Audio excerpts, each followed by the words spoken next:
Rajdeep, I want to go back to that original question. In that case, what's the mood in your park? Because last time you were with us, you were telling us that the mood in your park was that people were going to vote for Arvind Kejriwal in the local elections, but Narendra Modi in general elections. And I think that mood actually got it far right than most of the opinion polls. So what's the sense now? Now that AAP has ambitions for Lok Sabha elections as well, and looks like they've made it clear that maybe it's going to be the BJP that will be their #1 challenger. How are the same people reacting now?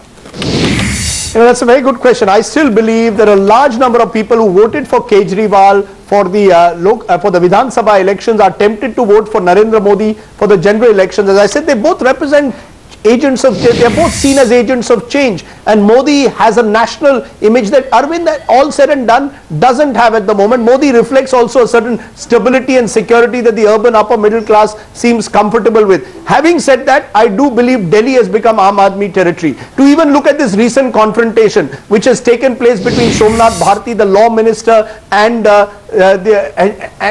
certain women belonging,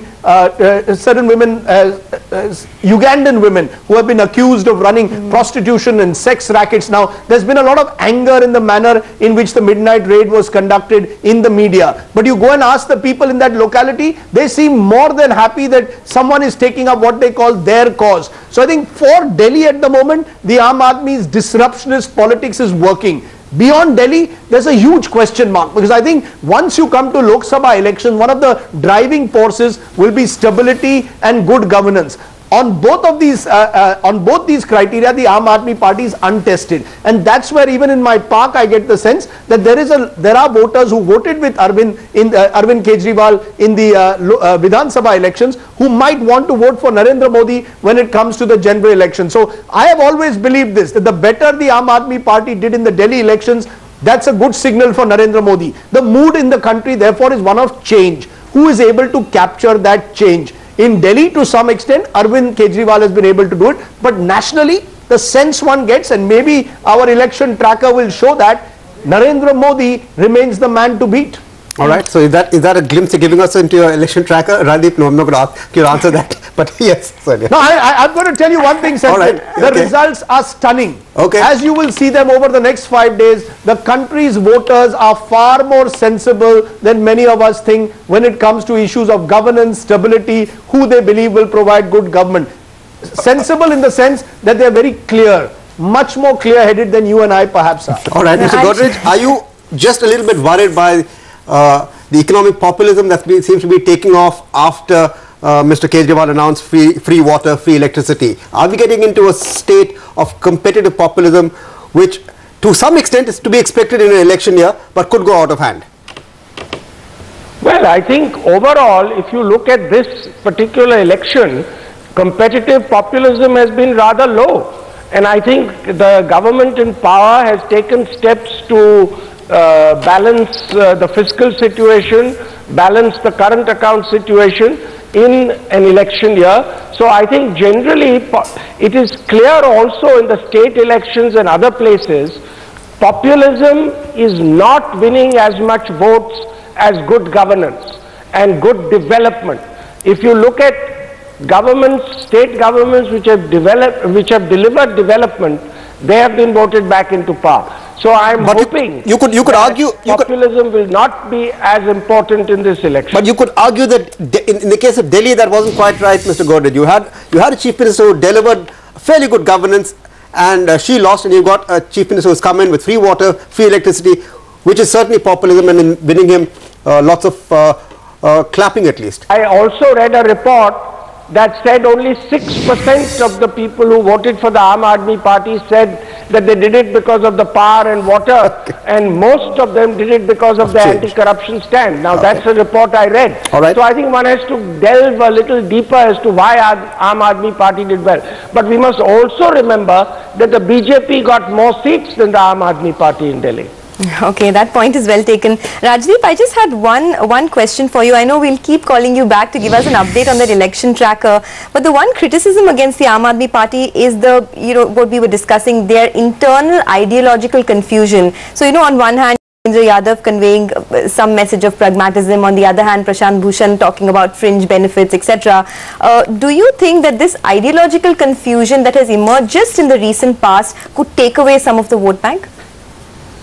You know, this is where the Aam Aadmi Party is playing a clever game, or this is where perhaps there's a mismatch between what you and I and maybe those who are in journalism and the so-called enlightened classes of India see this dissonance, see the confusion. For the Aam Aadmi Party, it suits them. When I asked this to Arvind, he says, we are a Shivji ki Barat. We want everyone to join us. You see, this is the kind of politics which is appealing to the person in the Jhuggi Jhopdi. Outside the enlightened classes, they want the rules of this system to be changed. They want disruption. They want a Prashant Bhushan, Yogendra Yadav. You can ask them about this ideological confusion. Yes, there is a problem. I believe there's a serious problem that the Aam Aadmi Party is confronted with. But their voters, on the other hand, are seeing this as an attempt being made to challenge the establishment.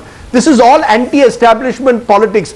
You know, this is the age, in a way, of the pre-1975 politics that we've entered, almost like the 77 election. An established party system that people want changed at all costs. But Narendra Modi is questioning it from one direction, the Aam Aadmi Party is questioning it from the other. So the ideological confusion exists today even within the BJP. Let's be clear. Modi's economic policies are not shared by the Swadeshi Jagran Manch, which is part of the RSS. That's the reality. But this so-called dissonance doesn't quite work because people have a face to look at. Kejriwal in the case of Aam Aadmi Party and Narendra Modi in the case of the BJP. The rest do not matter. So I think that's the politics that we are seeing playing out at the moment. Yes, it's concerning when you have people with such discordant voices within one group. But then maybe India, according to Arvind Kejriwal, India is a Shivji ki Barat. Forget about India has discordant voices. It's time you started accepting it. And you know, it may not appeal to you and me. It may not appeal to the Surjit Bhallas of the world and the right-wing economists who are troubled by it. It may not appeal to the Adi Godrejs. But remember, Adi Godrej has one vote and the same number of votes are with that person in the Jhuggi Jhopdi. And it's time we realize that. Okay. Mr. Godrej, your last take on that?